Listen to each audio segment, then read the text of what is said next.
Yeah, I knew about the name of Thich Nhat Hanh when I was at high school.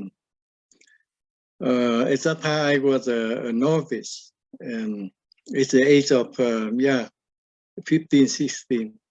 But I love his writing. So he was my idol, and he still is my idol.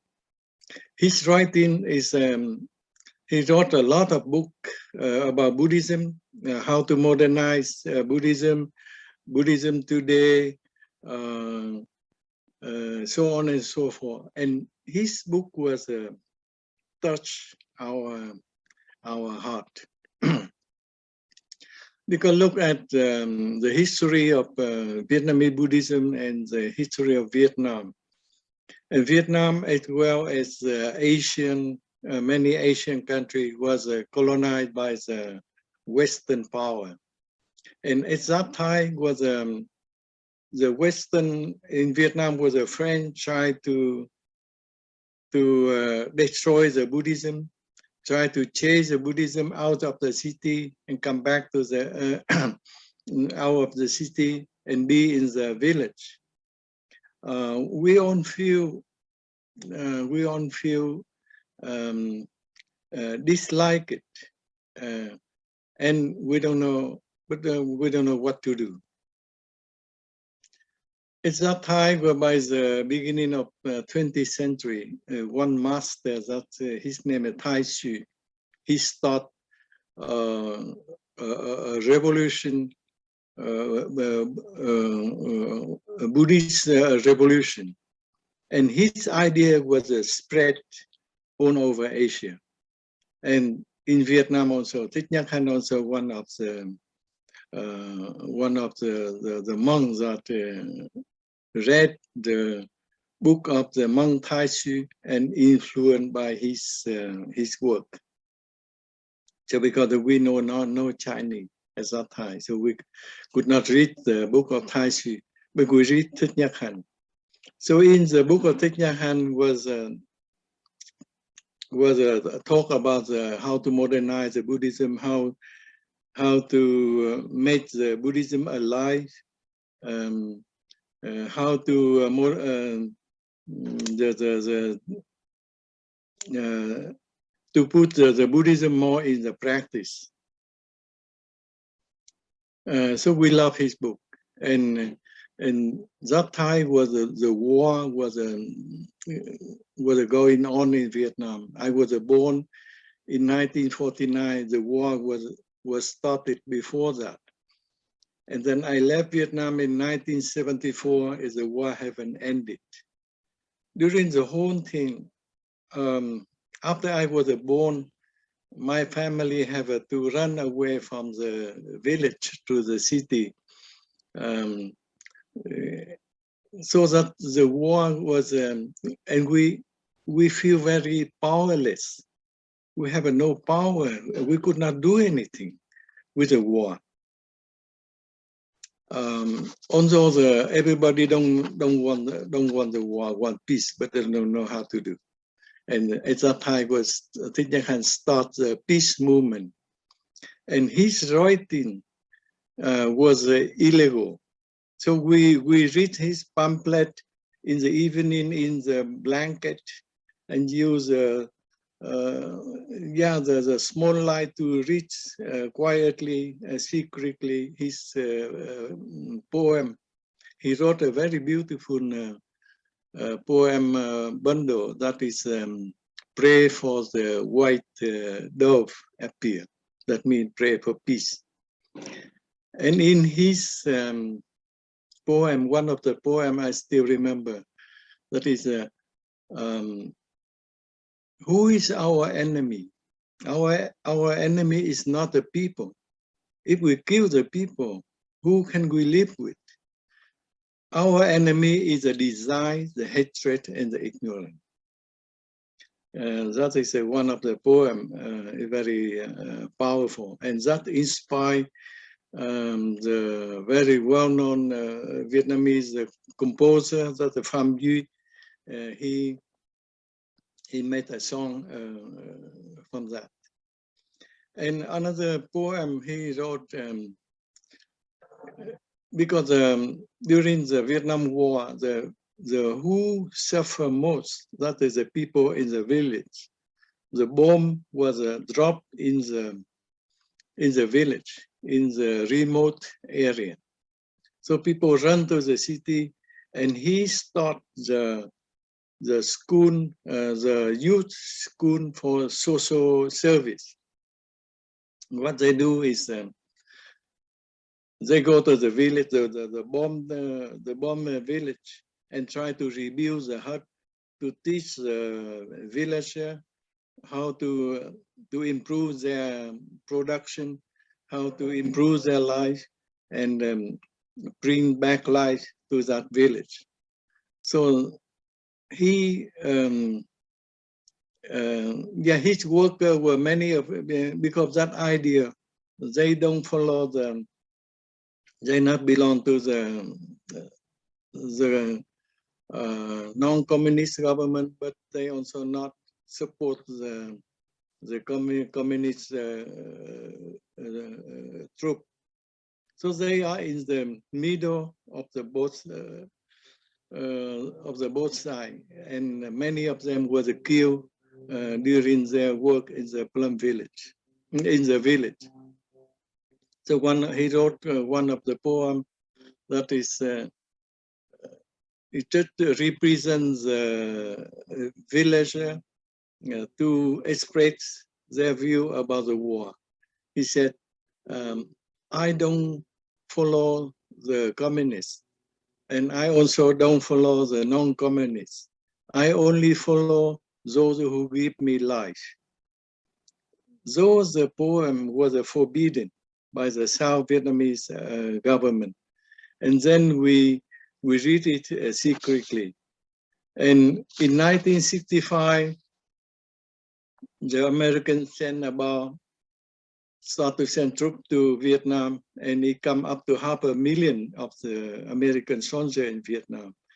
And the war was in the get worse and worse. And at that time, his movement was go stronger and stronger.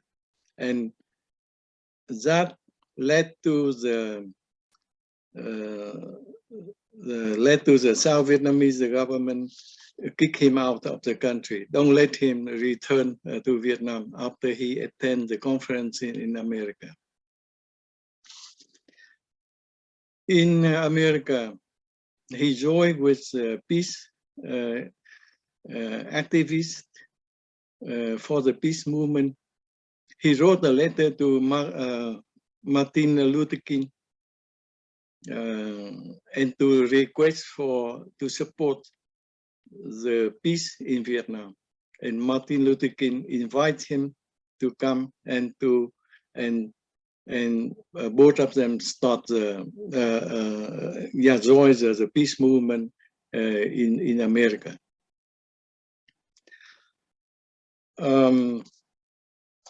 During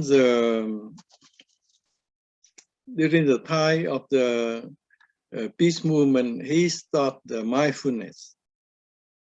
He wrote in his book about the miracle of mindfulness that his student or his friend was after working and after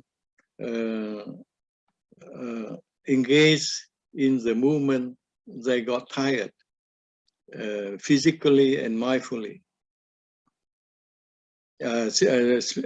Physically and mentally. So he started to teach the people how to sit and to follow the breath. And that is how the mindfulness movement starts. So after the war, after the end of the Vietnam War in 1975, he established the Plum Village. I have a chance to meet him in 1976 in France. in Phong Van, that is a district outside of the Paris. But then in 1982, he established the Plum Village.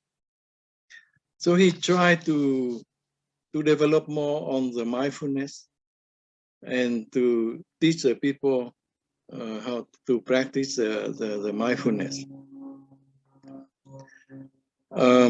Later, his teaching was widespread, and he becomes the father of the mindfulness. And the other thing was that he tried to bring the Buddhism to the people in the very simple form. He tried to simplify the Buddhist teaching. He tried to go into the essence of the teaching instead of remain on the form. And that made his teaching is easy to understand for everybody. And that helped many people to find joy in their practice.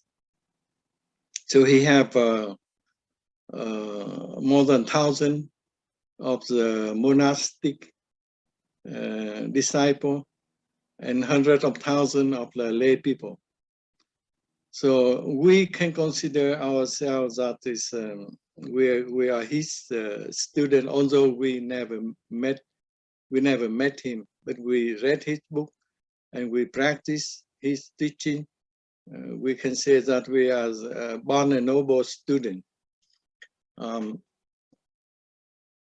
So his life is very rich and very, he loved for the country dearly. Also, he said, "Where is my fatherland?" See, he said, "Where my fatherland is where the Sangha practice, that is my fatherland." But he still loved his motherland dearly. He only, after he got stroke in 2014, and then he only want to go back to Vietnam and to die there. It's just like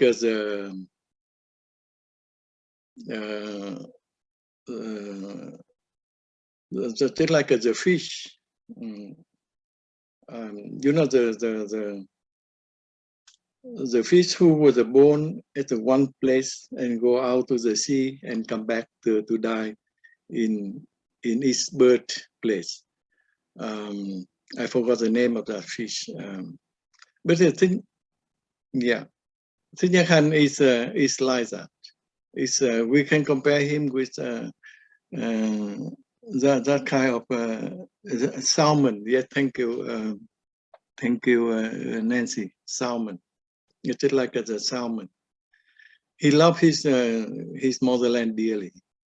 I was in California in 2018.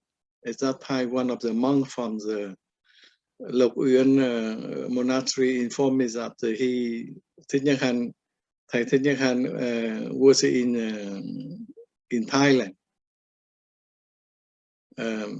He established the monastery in Thailand so that he could be there close to Vietnam. So his disciple from Vietnam can visit him. So, and when he moved to Thailand, he has no hope to return to Vietnam. And I talked to the monk from the Lộc Uyên monastery in California, and he mentioned that, and I said, why don't we try it? Try it and see what happened. Because our Thay Thich Nhat Hanh is now sick on the deathbed. So why should any government afraid of him? So after that, Plum Village start to apply for the visa, and they apply in the morning and they got it in the afternoon. and Thich Nhat Hanh and the whole Sangha, and a lot of people from his Sangha in Thailand went to Vietnam in 2018 and stayed there until he passed away. So Thich Nhat Hanh, in short, I see his name is Nhat Hanh. Does it mean one action or one virtue? And that virtue is compassion. All what he do for his life is the compassion. Compassion for the people during the wartime. He said, when the bomb dropped on the head of the people in village, we cannot sit in the monastery. We should go out and do something. So he becomes an anti-war activist out of compassion. When he wrote, tried to start the Plum Village to teach the people, to teach the mindfulness, so to help the people they can transform their suffering and find peace and joy. That work is also out of compassion. And when he supports the environment program, that is a compassion for the nature. So his name is a one action, one virtue, that is compassion. And he is the manifestation of Avalokitesvara. Thank you.